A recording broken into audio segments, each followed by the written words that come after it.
גם אם קשה לכם לדמיין את היום שבו לא תוכלו עוד לנהל את חייכם בצורה עצמאית ולקחת החלטות מושכלות בעקבות מחלה, יש סיכוי שזה יקרה בשלב מסוים בחיים, וקרובי משפחתכם יפנו לבית משפט כדי למנות לכם ועבורכם אפוטרופוס לגוף ולרכוש.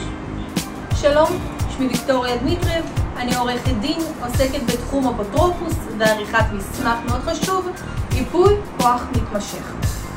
בשנת 2016 בוצע תיקון לחוק אפוטרופוס וכשרות משפטית, שבו נקבעה חלופה נוספת מלבד האפוטרופוס, והוא מסמך עריכת ייפוי כוח מתמשך.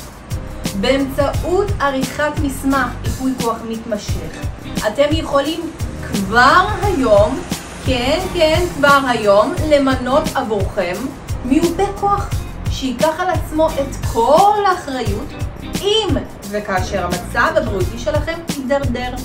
אתם עושים אותו היום בשביל מחר. לייעוץ משפטי אתם מוזמנים לפנות בטלפון שרשום למטה.